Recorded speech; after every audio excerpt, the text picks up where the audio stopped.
yeah. I love my HBCU, and boy, I love it, I love it, I love my HBCU, and man, I hope my team they won one, yeah. I hope my team they won one, yeah. Man, I hope my team they won one, I hope my team they won one, yeah. I tune into the HBCU Sports Lab to see if my team won or lost. If they lost, I'm quiet as a mouse. But if they won, keep tab. I'ma do the dab, yeah. Dr. Cavil, he know what he be talking about. Mike and Charles, they know what they be talking about. They compress the analytic data with the hip hop. If you know them like I know them, they gon' tell you if your team, if they won or lost, and who the ball, who the ball. So listen to Professor, yes sir, and pay attention. This is Dr. Cavil with Inside the HBCU Sports Lab with Mike Washington and Charles Bishop. They are back in the building, making runs on Sundays. We didn't get to hear. We didn't make sure Charles got to put up his cigar, but we put it up there for him, but it looks like he's timely. He found it himself. Charles, what is the occasion? Dr. Cavil. The streak is finally over. It is finally over. I'll take it. But I have to say, it was a fight, and that's a worthy team. That Southern football team was tremendous in terms of what they were able to present to Jackson State. Tremendous challenge, but at the end of the day, Jackson State was able to get it done. I think that's what Jackson State fans. It was a long time coming. Yeah, congratulations to you and all the Jackson State fans out there.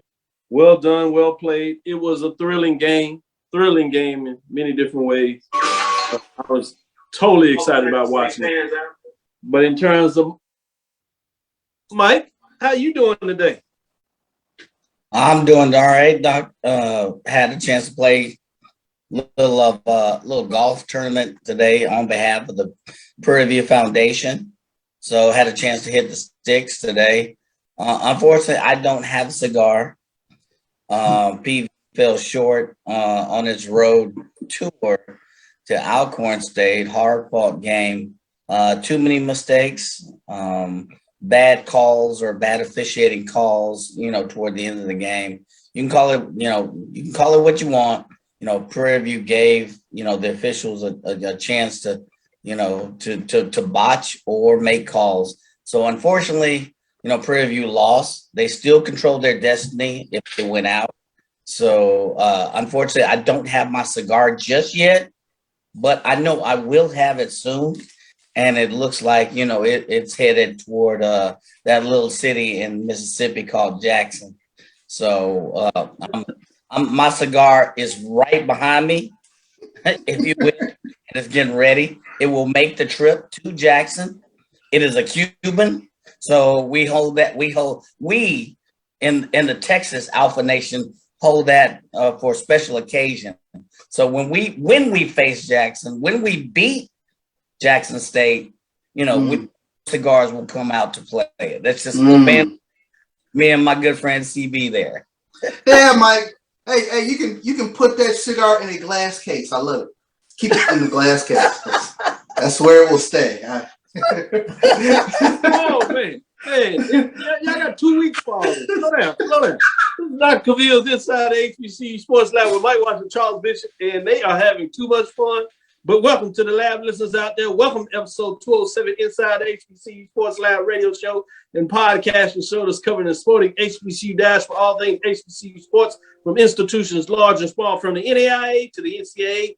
We share insights and information on the HBCU sports culture and the HBCU athletic aesthetics to facilitate the story of HBCU athletic programs in the business of HBCU sports. Have you heard from Professor Bishop and Professor Washington? The HBCU sports culture was in full effect this weekend. The athletic aesthetics HBCU framework was just that. I'm your host, Dr. Kenyatta Cavil, along with my co-host, Mike Washington, Charles Bishop. We're filming from our home studios and sending a signal live to KCOH 1230 AM studios with the Texas Radio Hall of Famer, Ralph Cooper, in the beautiful home of Texas Southern University from Houston, Texas. On Facebook, you have that little thing that comes up at the top of your page that sends you memories. I have a picture where we shot a show up there from the top of H&P Arena, looking onto the court with all the championship banners. I look like, man, that's a nice little picture there. I'm gonna have to send that to y'all. With that being said, let's get into it. I'll start it off. Big news of the day, Monday afternoon, that evening around 4, almost 5 o'clock, Grambling State parts ways with head coach Broderick Fobbs. This is according to GSU Tigers. Grambling State's Vice President of Intercollegiate Athletics announced today that head football coach Broderick Fobbs has relieved of his duties effective immediately. You're talking about being at the height. Celebration Bowl, winning the Celebration Bowl, national champions, back-to-back, having a tough loss the second year, but how things change and fall off to where you're actually losing to programs that are getting their first and second win against you. It's been a tough year, including what happened in the spring. I do want to get your insights before we go to other news. Just what are your thoughts on this? I'm going to start with you, Mike Wash.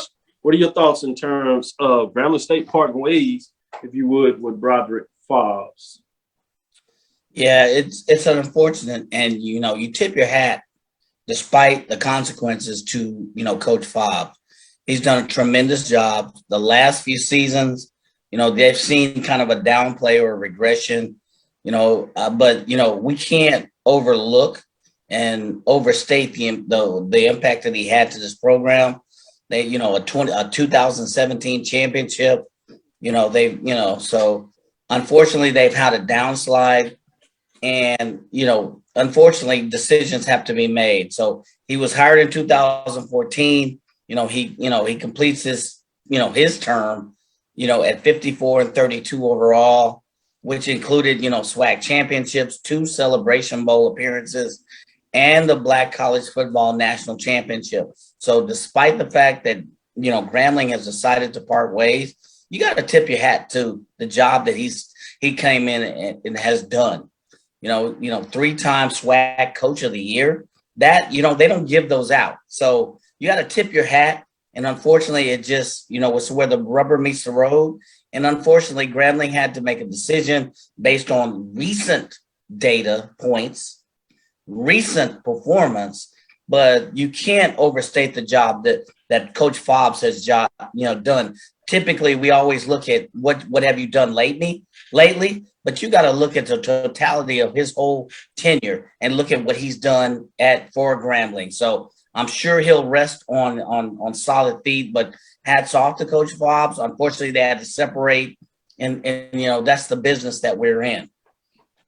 Charles, in lieu of that, what are your thoughts in terms of this being this new Coach Prime, Deion Sanders factor, Jackson State, the influx and expansion of the SWAC, new SWAC, as some people I like to call it in terms of Bethune-Cookman, FAMU, the success that is going on with East. How much of that plays into this decision now that we've talked about this a little bit? There's this race to be at the top, particularly in the sport of football. But now with the heightened and sensitive and all the additional eyes that are on the SWAC, how do you believe that played out in this decision? Oh, I definitely believe it played out in regards to this decision because you can't fall too far back in the pack. And I think that went into making this decision now. Like Mike said, sort of a disappointing turn of events for the Grambling football. But I echo his sentiments wholeheartedly. When you take a look at what Broderick Fobbs did for this Grambling football program, he resurrected it. I remember when he came in, this was a program that did not make the trip to Jackson for a football game. It was a complete disarray. And what he came in and did was absolutely, completely, and totally resurrected the Grambling football name. And they slowly made that ascension back to where we were used to seeing Grambling. So I always take my hats off to him in that regard. So I think, with regards to kind of the recent downturn in Grambling football, the Florida A&M, Bethune-Cookman, the Coach Prime effect, all of it plays into I think where Grambling wants to be or trying to get back to, and they want to make sure they don't fall too far back in the pack. So like Mike said, this is the business. This is the nature of the business. So it is what it is in that regards. But Coach Broderick Fobbs was tremendous during his time frame at Grambling. Yes, great point made by both of you all. Ricky Burton, Franklin Nelson, Ninzo Phillips chiming in and giving you a hard time, Mike. Thomas Einstein Maddox, Chad Cooper. New AD made a move quick, fast, in a hurry. Yes, yes. Varick Williams in the house. Chuck Hunt, always in here. Michael Road Dog Reed giving us some love today, checking it out.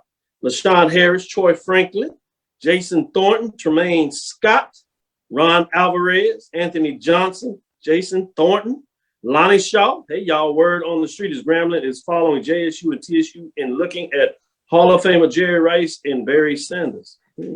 Interesting. I don't know where that's coming from. Yeah. Chad Cooper, GSU new AD is under pressure to make a good hire. Fired a man with a winning conference record and a championship. Yeah, I certainly believe he's on the thing, but don't get it fooled, people out there. ADs in this business in this time do not make a unilateral decision to dismiss a football coach. And in schools that are basketball programs, they don't do that. They have checked out the landscape. They have the support of the president. They have support of the board. And you better believe they have support of key alumni stakeholders. So never go in these things thinking that the athletic director all alone has made that move. Now, does he have a huge played a part in it? And will he ultimately be one of the key stakeholders? Yes. And certainly for somebody that has just come in the program, whether they're at Alabama State or at Grambling State, they did not make that decision alone. Going into a different direction, I had a lab homework assignment for Bryan and AD of the Sports Lab, and they brought this up yesterday. We started talking about, and I've been playing with these numbers, and we talked about this very early. Charles, you said something about the East Division. Mike, you talked about the West Division. Well, they did a homework assignment and did the records of the East versus the West. Check this out. All the lab listeners, this is the homework assignment. They got it done. I think I graded them as an A+ with this. The Eastern Division of SWAC has 2 top teams in the most black college football polls, and both are ranked nationally in the FCS, as well as defending conference champion with the returning conference player of the year. Has the East really been the beast that many prognosticators thought they might be? Well, let's analyze the head-to-head against their opponents from the West Division. That is a quote coming straight from Bryan as he did and compiled this data. The week 11 of the season, the SWAC East has won 9 of 14 cross-divisional games. Over the last 3 weeks, they really started to dominate. East is 8-1 over 9 games. That includes this past week, week 10, they were 4-0. Week 9, they were 3-1. Week 8, they were 1-0. During the first 4 weeks, cross-divisional games, the West Division had won 4 to 5 contests, and I kind of put that out there. I got radio silence after that. Overall, road teams have won 8 of 14 cross-divisional games. This was key to me. Last week, all 4 games won by the East were as the road opponent. That was key. Jackson State, Bethune-Cookman, Alabama A&M, and Florida A&M go on the road late in the season to get key wins. Wow. What's left? There are 4 cross-divisional games remaining, so the East will have the better record regardless, but we'll just see how dominating that is. 3 this weekend and 1 the last weekend. Those games are Alcorn State at Jackson State, Texas Southern at Alabama State, UAPB at Alabama A&M, Mississippi Valley State at Prairie View, week 13. So I'm interested in your thoughts. I'll start with you, Charles. As you said in a lot of ways, yeah, it may start early in the West, but you said by the end of the year, you thought it would be the East. Well, crown you with another masterpiece as we're going to have to start making sure that we bring you when we go to the casinos and the betting man, because you got to go on right now. What are your thoughts for this? When you take a look at the top 3 teams in the SWAC East, feel number 1 and 2, Jackson State and Florida A&M defense, I think, are 2 of the best defenses in the nation. And then you take a look at Alabama A&M, one of the top offenses in the nation. It's a lot to deal with. And then I've been so impressed with Mississippi Valley during the course of the year. And I know Mike's Valley, but Valley plays a solid brand of football. Sometimes it gets snake bit, but they've been impressive this past season. So I just kind of looked at those top 3 teams, much as we used to look at those top 3 teams in the West, and kind of decipher that those teams can kind of hold water, if you will, in the SWAC East. Whereas when you take a look at in previous years in the SWAC West, you always had a Grambling, Southern, and maybe a surprise sitting out there in the SWAC West. But SWAC West took advantage of some down years for Jackson State especially. So I think, that plays into it a little bit there too. Great points made. Mike, your thoughts? Yeah, as one who had picked, the top 3 to come out of the West, you can't deny the fact that the top 2 teams, as Charles alluded to, you look at defense. You look at Jackson State and Florida A&M, top 2 defenses. You look at Alabama A&M, who's really come on strong here lately, with their offense, which is, still, revitalized. We thought we were going to have to tap to get a pulse.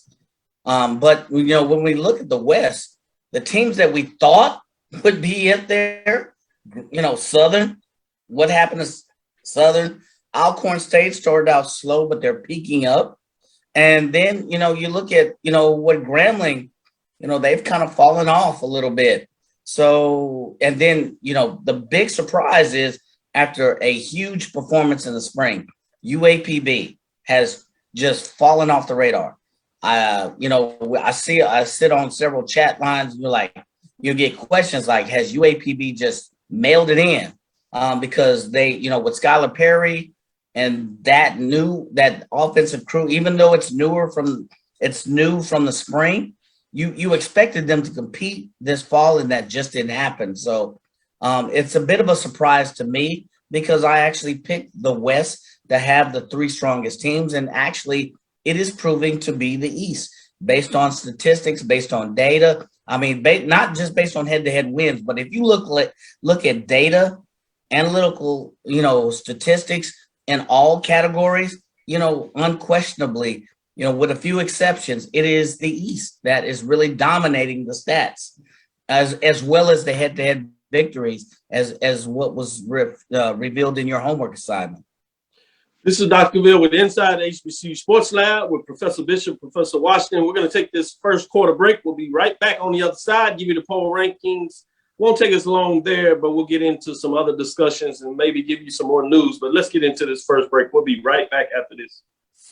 Shop Melvin Online Women's Boutique to spice up your closet with trendy, unique looks. We have fashionable and chic looks at very affordable prices. Melvin Boutique offers free shipping all year long on all orders. Shop online at www.melvetboutique.com. That's www.melvetboutique.com. Like us on Facebook and follow us on Instagram. Shop Melvin Online Women's Boutique.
press the analytic data with your hip hop. If you know them like I know them, they gon' tell you if your team, if they want a law, and who the ball, So listen to Professor, yes sir, and pay attention, cause he gon' teach a lesson. This is Dr. Cavil inside the HBCU Sports Lab with Mike Washington, Charles Bishop. I see y'all chopping it up out there in the lab lecture halls, man. That homework assignment got y'all going up into it, talking about the Grambling dismissal. Y'all got a lot going on. I like it. I like it. Matchups coming up. Y'all still fine and heavy. But let's get into the poll rankings. We're going to start with the mid-major division. Not a lot of changes here, but it sure could make things interesting in the playoffs if we find some of these teams facing off each other. Let's get into it. At number 10, you have Lane Dragons, 6-4 and 3-3. Their season is complete. We have number 9, Shaw Bears, I should say. They're 6-4, 5-2. They dropped 3 spots in the poll along with Lane, as you saw. And then at number 8, you have Kentucky State Thoroughbreds. They're at 7-4, 4-2 on the season, 22 points. They got a victory last week when most people were not playing because the season was complete. As you got into the CIAA, SIAC championships, they scheduled the game. They won it, so they were able to jump up 3 spots. At number 7, Virginia Union Panthers are 6-4, 5-2, 31 points. Previous ranked 8, so they slide up a spot. At number 6, you have Miles Golden Bears. Although they lost there, they still move up in terms of 3 spots. The previous being 9, they stay in the mix there in a lot of ways in terms of what's going on in that mix. Let's get into top 5 where it gets interesting. Actually, at number 5 is Virginia Union Panthers, 6-4, 5-2. They move up a spot, 2 spots. At number 4, you have Fayetteville State Broncos, 8-2, 7-0, as they fall a spot after losing the CIAA championship game. At number 3, you have Savannah State Tigers, 8-2, 5-1. Did not play, but they move up a spot based on the strength of the Western Division of the SIAC. At number 2, Albany State Golden Rams, 10-1, 6-0. For first place votes, 82 points, as they will play in the Division II tournament. We'll talk about that a little more in the second half of the show. At number 1, Bowie State Bulldogs, 10-1, 7-0, 6 first place votes, 93 points. Stay at number 1.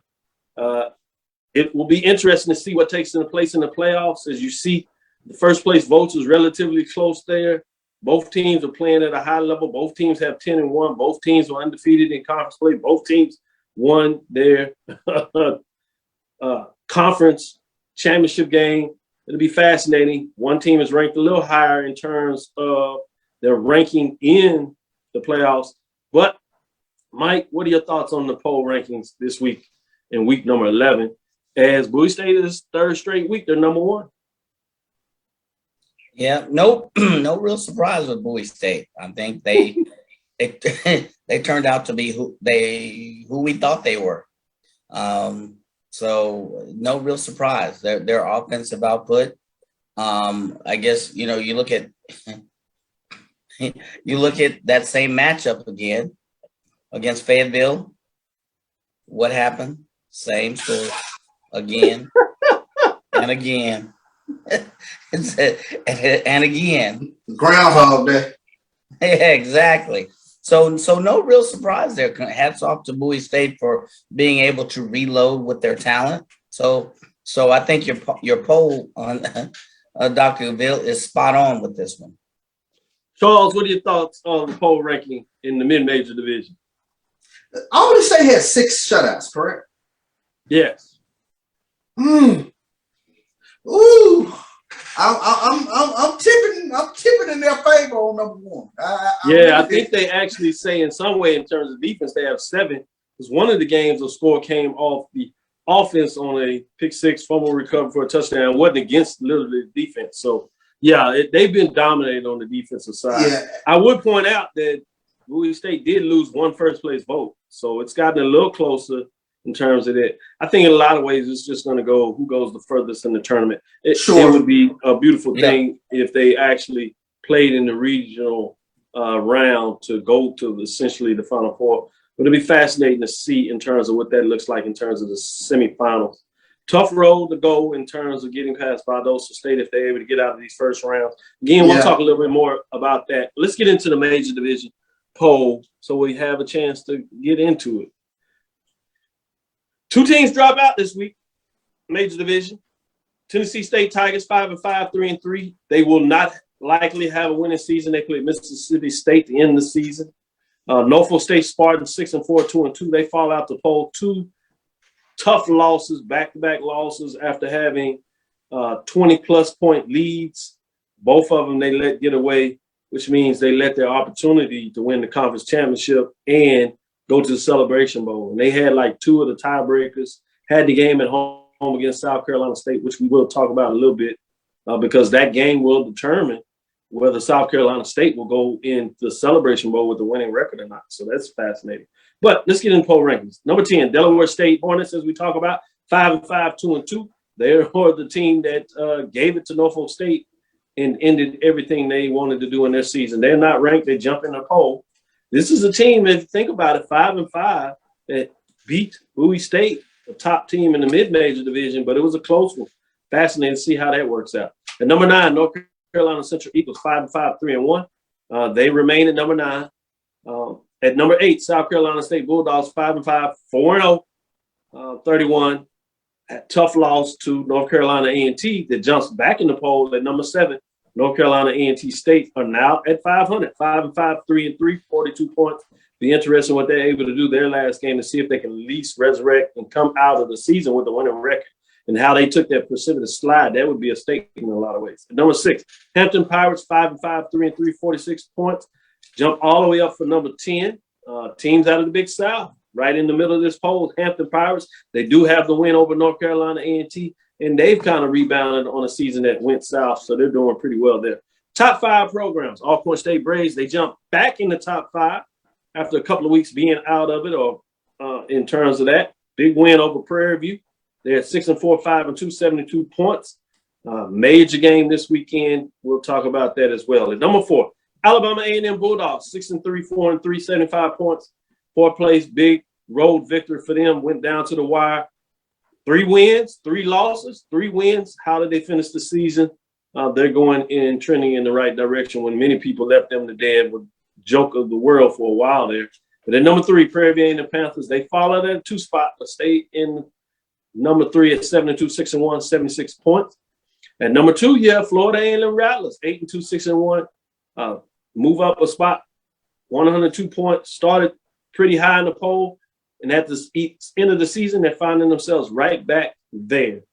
Only loss in terms of HBCU conference players to the number 1 team, Jackson State Tigers, first of the year. Who would have thunk it? A lot of people thought maybe that meant a lot, but we're starting to really see. 9-1, 7-0, Jackson State with a big victory this past weekend. They now have all 13 first-place votes, 130 points. Getting it done. Starting with you, Charles, what are your thoughts in terms of the major division poll rankings?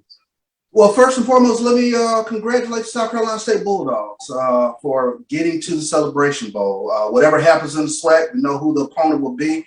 And I think a couple of years ago when we were looking at South Carolina State's program with Buddy Pugh, we were questioning whether Coach Pugh was even going to still be around, and they have resurrected things, turned everything around, and they are the MEAC representative in the Celebration Bowl. There is nothing more I can say about this Jackson State game, the number 1 team. You talk about a rivalry game. It was intense. It was fierce. It came down to a last possession, and Jackson State truly showed some championship mettle in terms of scoring 14 points down the stretch and getting a key defensive stop. So this game is going into this Alcorn game this weekend is going to be huge. It's just one of those deals, and I think Coach Prime talked about it in the Monday presser. There will be no taking players off this weekend or anything like that. Anytime the scoreboard is on, everybody's on. So you got to keep your foot down on the gas. Yeah, I appreciate that about and anybody knew him, I don't know why y'all would even put that out there that you're going to sit some people. The only way they're going to sit some people, unfortunately, if the SWAC office mandates it. Other than that, they playing.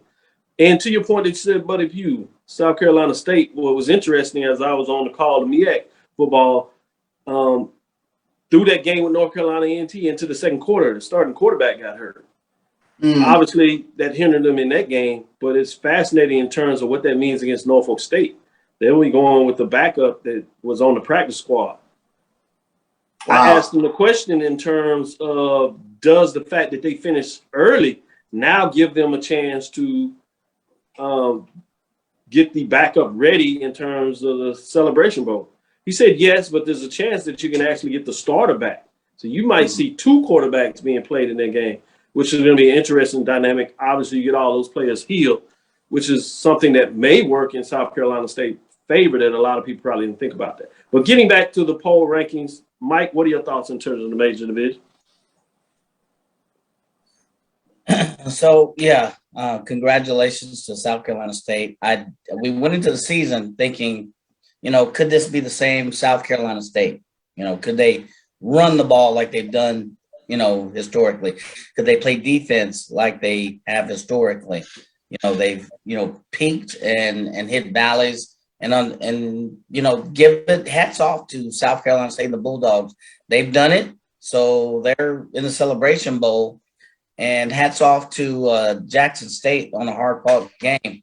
I can't reiterate the fact that Alcorn State, when we started the season, with their loss, everybody had put them out, down and out for the count. What's wrong with Alcorn State?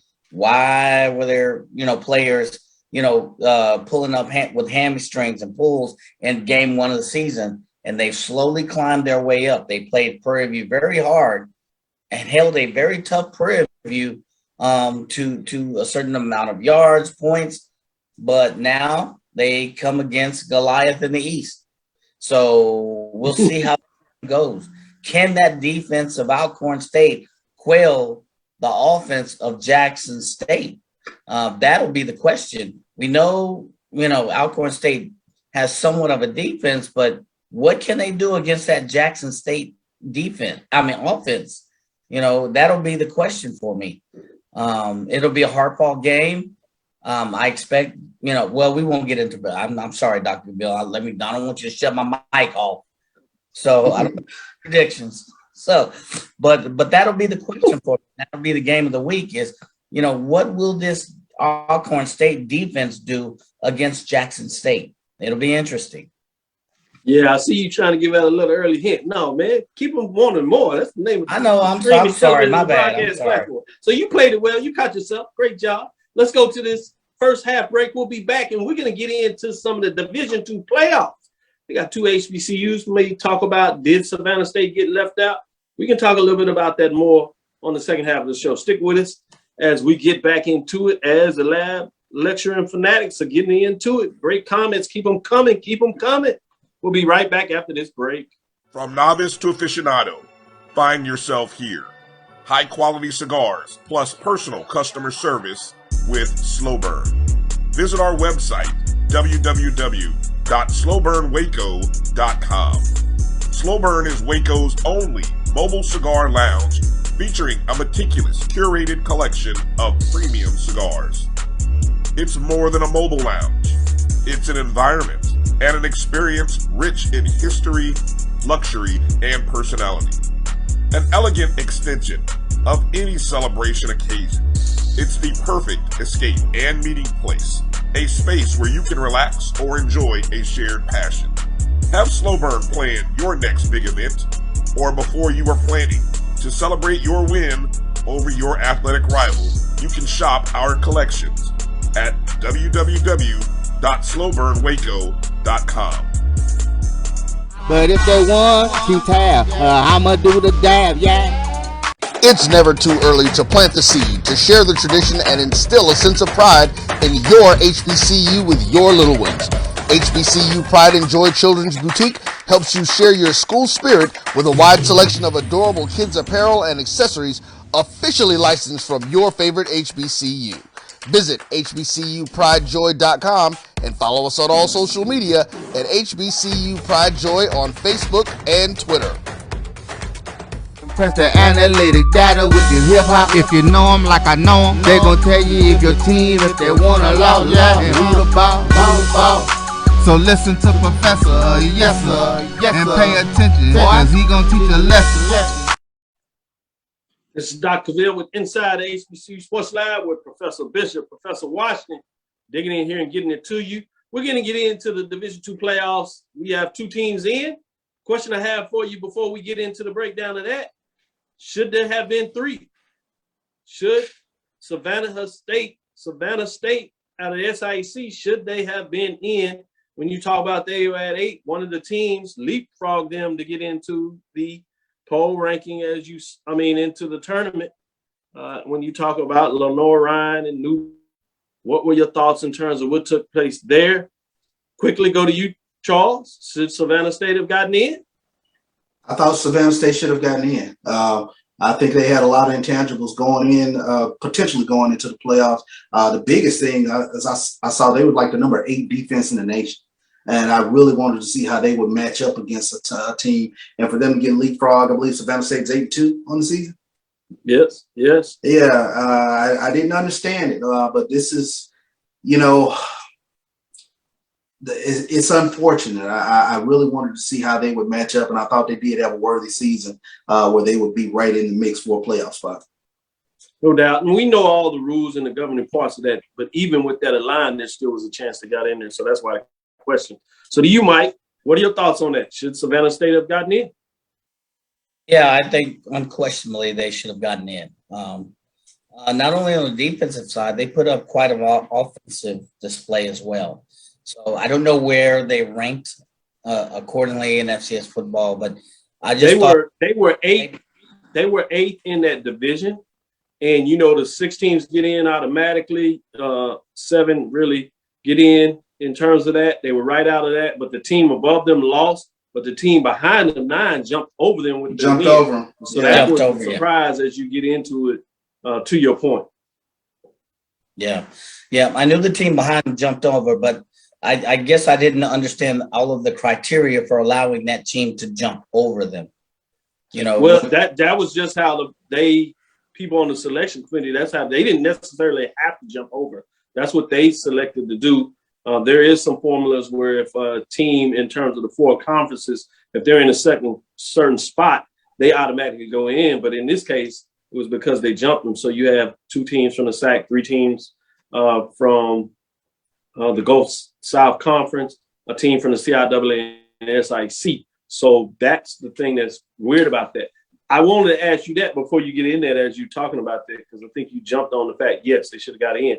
The other question I have for you before we break down these matchups, as I got you, Mike, on the tip of your tongue there, is the number 1 seed, Valdosta State, lost to West Florida.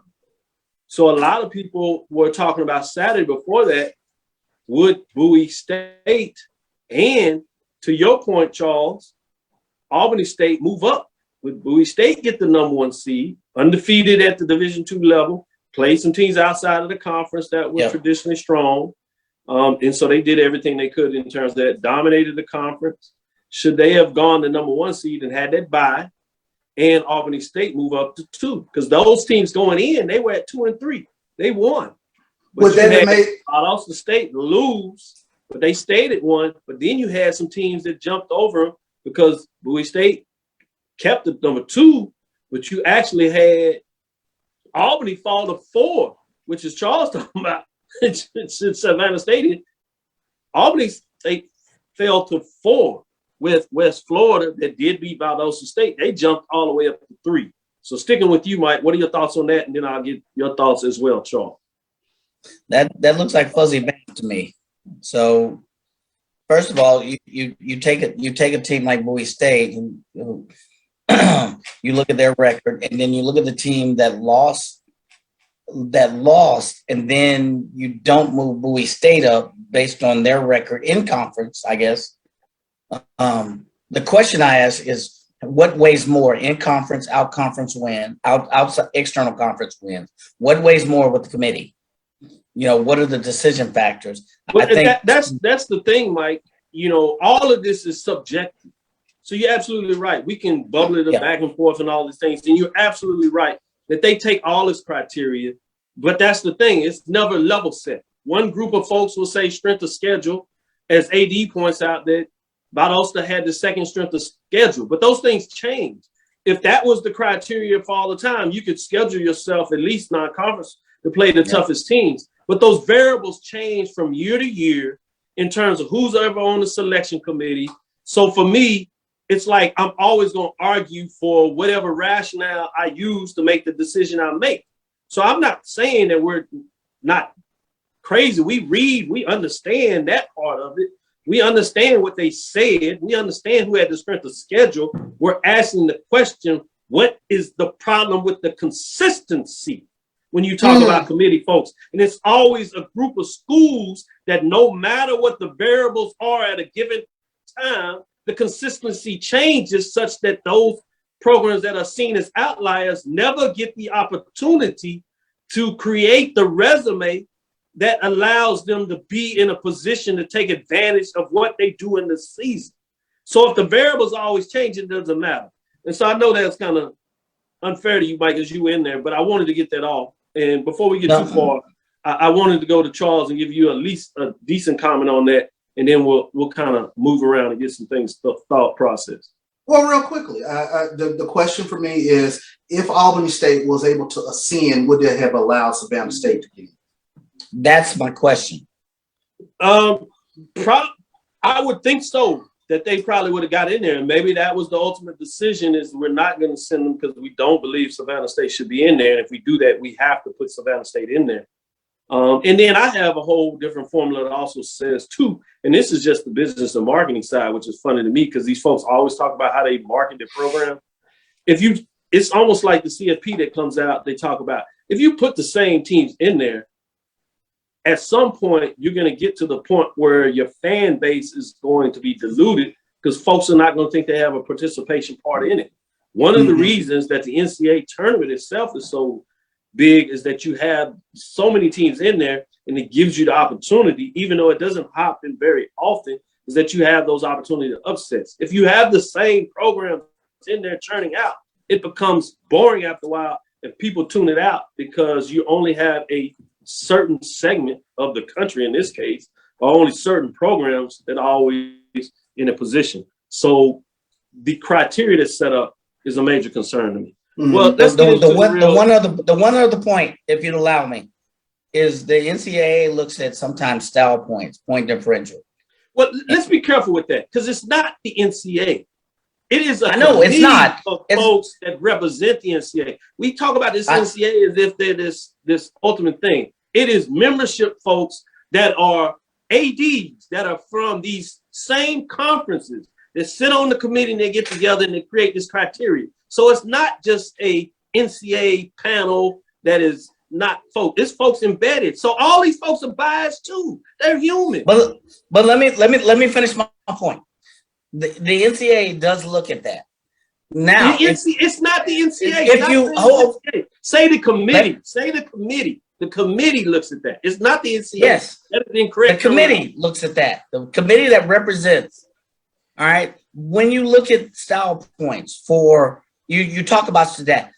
When you look at style points for Bowie State versus Albany State, I would argue that Bowie State, if that was one criteria, would have more advantage over Valdosta State. If you look at style point, I wonder if that committee looks at that. That's my point.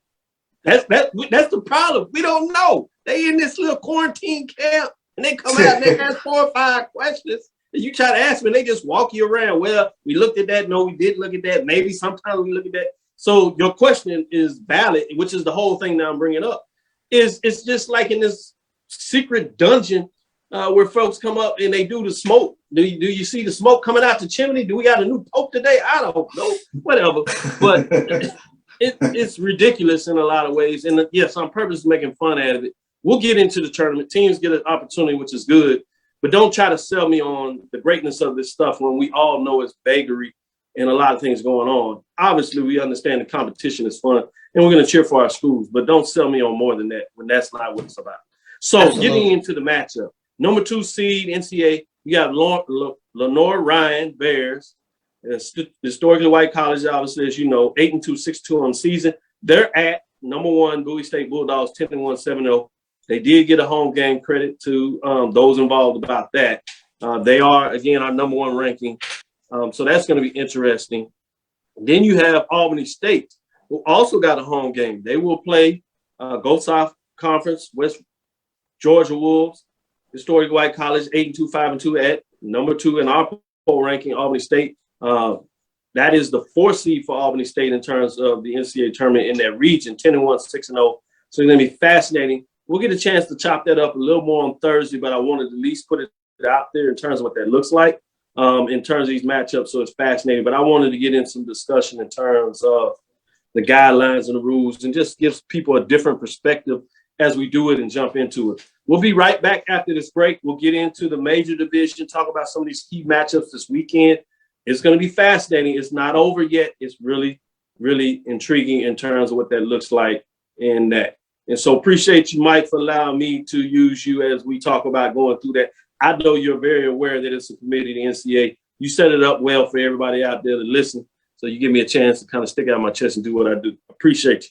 Dr. Ville's inside the HBCU Sports Lab with Mike Watson, Charles Bishop. We'll be right back after this break. The 4th quarter, we do that. It's Paul Television. This is Carlos Brown, letting you know that we're on the move. You can now catch the Carlos Brown Show beginning this July on the Black College Sports Network each and every Saturday from 11 to 1 Eastern Time. That's 10 to 12 Central Time. Same time, new place. On Facebook at the Carlos Brown Show and Black College Sports Network. Online at www.mybcsn.net and on the BCSN app available on Google Play and the Apple App Store. For 200 years, Montgomery, Alabama has been making history by people who had the courage to stand up for change. Today, this riverfront city has been reborn, embracing the past and looking forward to the future. From the National Memorial for Peace and Justice to the stage of the Alabama Shakespeare Festival, this is where history was and is made. We are proud to call Montgomery home, and together we can be the change. Sugar Chateau Desserts is a specialty bakery located in the Charlotte, North Carolina metro area. We will create delicious and one-of-a-kind treats for any occasion. Sugar Chateau is currently shipping cakes in a jar, offering a variety of different flavors in a single-serve container that can help you celebrate in accordance with social distancing. Place your orders today by calling 803-526-7895 or visiting sugarchateaudesserts.com. Press the analytic data with your hip hop. If you know them like I know them, they gon' tell you if your team, if they want to law, and who the ball.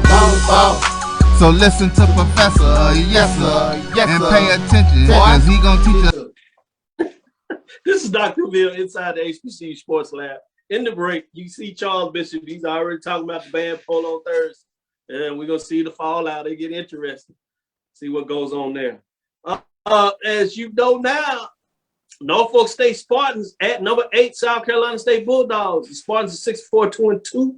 South Carolina Bulldogs are 5-5-4-0, locked in up a Celebration Bowl. We talked about that. But you get into the end of the season. Any thoughts on this matchup? Obviously, Norfolk State wants to make a statement, want to go in the offseason the right way, certainly don't want to lose the end of the season with 3 straight. We saw that with Langston at the mid-major level. A couple of other programs on the verge of having 3 straight losses. That's a tough way. South Carolina State obviously wants to go on and win. But as I said, they're playing the backup quarterback. I'm intrigued about this game in its own way based on what it means in terms of Celebration Bowl. Obviously, not so much what we thought going into what it could be in terms of de facto MEAC championship game. Sticking with you, Mike, I'm going to start with you to make sure you get your time in there as I kind of pulled the mic from you earlier. What are your thoughts in terms of Norfolk State at South Carolina? It should be South Carolina State at Norfolk State. Yeah, so I think Norfolk State will want to make a difference, but I think I see South Carolina State kind of pulling this one out, even though Norfolk State's leading the league in total offense, scoring offense, whatever. South Carolina State just seems to have that formula. And, oh, by the way, Norfolk State is on the road. So I see South Carolina State kind of pulling this out. I don't know. You want to say that they're going to play to win, but they're looking to try some different formulas out in preparation for the Celebration Bowl, from my perspective. So you may see some different looks for them. So I expect the unexpected with South Carolina State. I expect them to win, but I expect to see a lot of different looks from South Carolina State as well. Norfolk State, I look for them to at least make a good impression for recruiting purposes, but we'll see. But I look for a lot of different looks from South Carolina State as they prepare for the Celebration Bowl. Interesting. Trying to get more on film for whoever they play to have to dissect. Charles, what do you think about this matchup? Yeah, I think when you take a look at Norfolk State, these deflating losses, I think, could have a detrimental effect in terms of playing the South Carolina State team. And does it change the calculus of having a backup quarterback in there? Definitely. But when you have a running back like Kendrell Flowers for South Carolina State, you just lean on him and lean on that offensive line. So I look to see a lot of Kendrell Flowers in this game and trying to wear down this Norfolk State defense, because we've seen them in the second half just kind of, I don't know, go off into the Netherlands. So I don't know what to say about it. It is befuddling to me that Norfolk State would sort of flip the switch in the complete negative over the past couple of weeks. Very surprising. So for that reason, I'm going to go with South Carolina State in this. Hey, check it out. Let's go off the script in the SWAC for the major division game. This was the championship game in the spring. It is Arkansas Pine Bluff 2-8, 1-6. They're at number 4 Alabama A&M Bulldogs 6-3, 4-3. A lot of things about this matchup are interesting to me. Let me stick with you, Charles. I know to some people this is off the script, but we'll get into our big matchups on Thursday. They're key. We'll tease out a little bit to talk about not the matchups, but what they mean going forward after we break down Arkansas Pine Bluff, Alabama A&M. What are your thoughts there in that game, Charles? I still got to go with Alabama A&M. They're still one of the most potent offenses in the Southwestern Athletic Conference. I do not. Boy, did we see that with 52 points against Texas Southern. 52 points against Texas Southern. I mean, that was tremendous. When you take a look at what Quill Glass has the ability to do when he has time to, maneuver and find his receivers. I mean, he can really eat up defenses. So I have to go with the Bulldogs in this, Alabama A&M. Mike, what's your thoughts on this? Yeah, I have to go with the Bulldogs for a couple of reasons. Number one, that's going to be at Huntsville. Number two, we don't know. Mike, you know that means that you're West versus East. That's just hurting that even more, man. I know. But I gotta be honest. Alabama A&M put 52 up on the board against TSU, which TSU scored 49. And oh, by the way, Texas Southern did beat UAPB, if memory serves me correctly. They beat them convincingly earlier this year. So the stage is set. It's in Huntsville. Alabama A&M is playing on the upside. They kind of have rediscovered football. Unfortunately, the playoff picture whatsoever, or the bowl or the championship, they're still fighting hard. I don't see that fight in UAPB.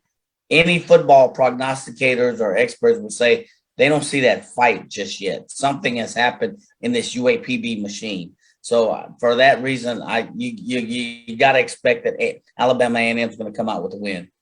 Grambling begs is different, though. Grambling felt that fight this past weekend from UAPB. Yeah. Very much so. Very much so. With that being said, I want to go into the Florida Classic this week.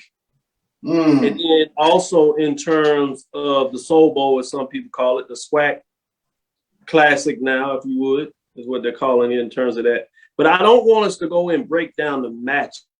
I want us to look at first FAMU as we go back and talk a little bit more about the playoffs. This one is for the FCS playoffs.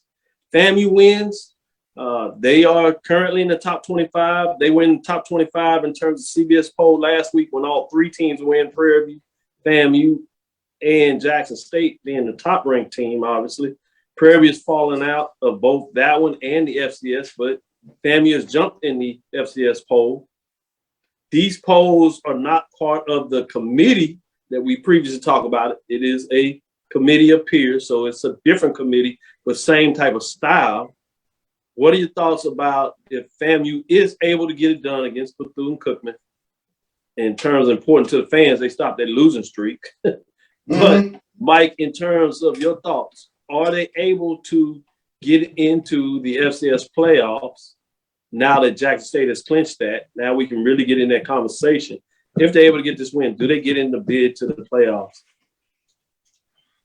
Mike. Absolutely. Without question. And I think this is the year to me that the streak ends. I think FAMU has it. Their defense is phenomenal. Don't get me wrong. Bethune has played strong at times. They have a strong set of running backs, but I think this is the year that you see FAMU actually eclipse, not only this battle, but make it and get a bid into the playoffs. And I think they'll actually do well in the playoffs because if you look at their upswing, it is completely increased like an exponential a linear function. They have increased over the season. They started slow with an early loss, and you look at their defensive and offensive output. They started with a very new quarterback, and you look at their performance over the course, and it has steadily increased and improved. So I look for a strong performance from FAM on both sides of the ball, all sides of the ball, knowing Willie Simmons. So many of the posters out there and a lot of the FCS folks that do on the FCS board out there, they put out their poll rankings and things of that nature, put up their de facto weekly who's in the playoffs or not. I think they're in the second 4 out or whatever. They may have just moved into that first 4 out. So many people, Jimmy, a lot of folks, Thomas, don't think they're getting in. A lot of that's out there in terms of where they are on the rankings. So it'll be interesting to watch. Great entertainment TV. Lonnie Shaw jumps out there and says, "Fam, you better watch out. BC is peaking. It might be 9 in a row. I think it'd be 10 actually the whole decade. I think it already is 9 in terms of what that looks like if Bethune-Cookman is able to get it. Bethune-Cookman has won 2 in a row. But again, we're not talking about the game. We're talking about playoffs. Do they get in the playoffs, Charles? Here's what concerns me. Not only does FAMU have to win, but they better win convincingly. This is a 2-8 football team that they're playing. So you can't have a close win and leave it to the committee, so to speak. You better go out there and convincingly get this W. Streaks are made to be broken. I do think FAMU is going to break the streak. But here's something interesting that I've seen with Jackson State over the past couple of weeks. They've won, but they've been closer margins, and they've slid in the polls. So that's why I say FAMU has to win convincingly to really make that emphatic statement. Second matchup. Style points. Yep. Style points makes fights. You're right. Good points there that you make it. And again, this is not a matchup. We'll save the breakdown in a matchup who we think may win that matchup as it's a SWAC game. We'll save that for Thursday, so stick with us. And we'll also do that for Jackson and Alcorn. We'll talk about the matchups. But theoretically, if Jackson State for FAMU to get in, does Jackson State need to win big over Alcorn in terms of that matchup? Obviously, it has its own ramifications of what that means for Prairie View in terms of the matchup. And if Alcorn gets it done, does that hurt FAMU? Sticking with that part of the formula, not really looking at it. To your point, FAMU needs to win big.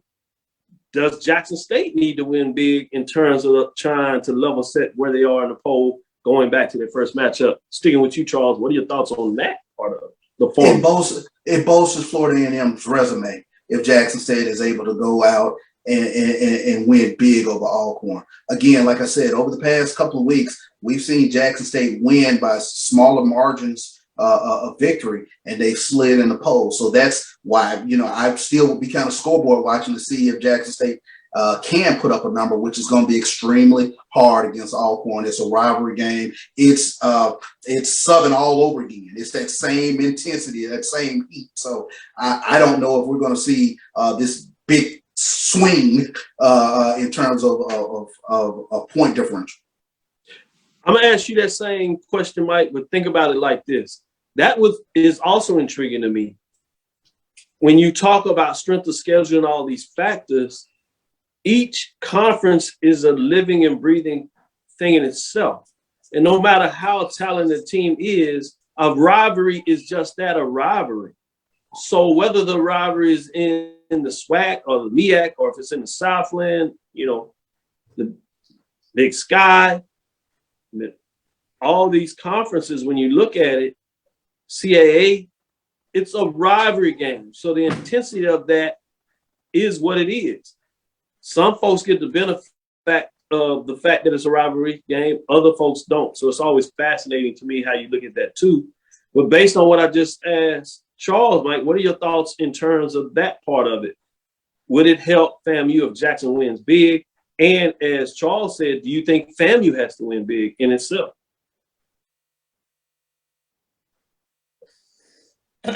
Well, number one, let me go to does Jackson State have to win big? I think they have to win convincingly. However, they're playing a team with a better record. They're playing despite the fact that Bethune better than what their record says, they're still 2-8. All right.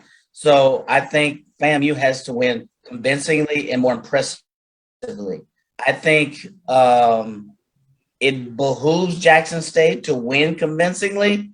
However, if they win by a touchdown or two, they're playing Alcorn, which is 4-2 in the SWAC and has, I forget, an overall record and has more of a history of winning SWAC championships. So you have to look at what the judges, what the committee or whoever the folks that are deciding this looking at, and they're going to look at Alcorn defending SWAC championship. You beat them, even if it's not as convincingly, you beat them. And I think Jackson State, that pressure of style points is not as much on them as it is on FAMU. All right, great point. Well said. Let's get out of here. Thanks all the lab lecturers getting in here and getting it done. Thank you for listening inside the HBCU Sports Lab. Make sure you share our podcast with your friends and colleagues. I am Dr. Kenyatta Cavil, the Dean of HBCU Sports, coming from inside the lab in the College of HBCU Sports with Mike Washington and Charles Bishop. Again, we want to thank you for listening to Dr. Cavill's Inside the HBCU Sports Lab with Mike Washington and Charles Bishop every Tuesday and Thursday right here at 6. Come back to us Thursday. We'll jump into those matchups. We'll go inside the matchups, inside the numbers to tell you who we think will win these MEAC SWAC games of the week. Come back Thursday. We'll break that down. We'll get into a little bit of more of the playoff games and we'll give you some inside thoughts about that. Obviously, we have the poll rankings, so we'll have a lot for you on Thursday. Follow me, Dr. Kenyatta Cavil, Twitter, Facebook, Instagram, Inside the HBCU Sports Lab 1 on Twitter, Facebook, and YouTube, Inside the HBCU Sports Lab. Dream big, continue to move forward. We will talk with you soon. Charles. Of course. Mike. Lecture. Dismiss.